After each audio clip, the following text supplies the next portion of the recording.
ठेचा तर तुम्ही फार वेळा खाल्ला असेल, पण एकदा या पद्धतीने कैरीचा ठेचा बनवून पहा, फार आवडेल. ज्यावेळेस भाजी आवडीची नसते ना, त्यावेळेस असं काहीतरी चटपटीत बनवायचं आणि 2 घास खायचं. जास्त जातं. त्यामुळे आज आपण कैरीचा ठेचा बघणार आहोत. सध्या कैरीचं सीझन सगळीकडे चालू आहे, त्यामुळे आपण कैरीचा ठेचा बघूयात.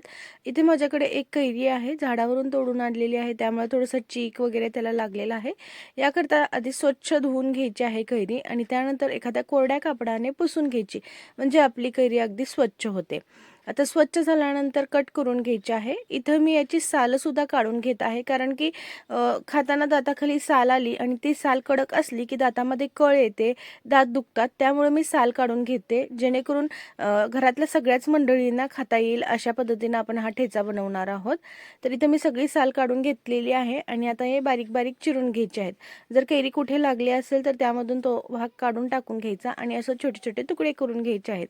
त्यानंतर इथे मी मोठ्या आकाराचा एक कांदा घेतलेला आहे आणि कांदा आता हा रफली म्हणजे ओबडधोबड असं चिरून घ्यायचा आहे. जास्त बारीक सुद्धा चिरायचं नाही, ओबडधोबड कांदा चिरून घ्यायचा. आता आम्हाला कांदा जास्त आवडतो, त्यामुळे मी जास्त प्रमाणात कांदा टाकलेला आहे. तुम्हाला जर कांद्याचं प्रमाण कमी करायचं असेल तर तुम्ही अर्धा कांदा सुद्धा यामध्ये टाकून घेऊ शकता, किंवा बारीक साईजचा एक कांदा तुम्ही यामध्ये चिरून टाकून घेऊ शकता.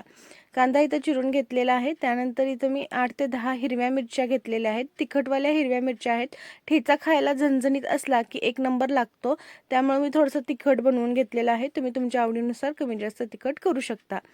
त्याचसोबत इथं आपली सगळी तयारी झालेली आहे. आता गॅसवरती कढई ठेवून घ्यायची आहे. माझ्याजवळ लोखंडी कढई होती, ती ठेवून घेतलेली आहे. तुमच्याजवळ कढई नसेल तर तुम्ही लोखंडाचा तवा ठेवून घेऊ शकता. यामध्ये 1 वाटी शेंगदाणे छान असे भाजून घ्यायचे आहेत आणि काढून घ्यायचे आहेत.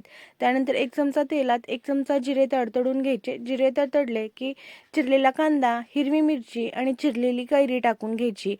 त्याचसोबत 1 चमचा मीठ टाकून घ्यायचं आहे आणि आपल्याला मध्यम गॅसवरती 3 ते 4 मिनिटे हे सगळं छान असं परतवून घ्यायचं आहे.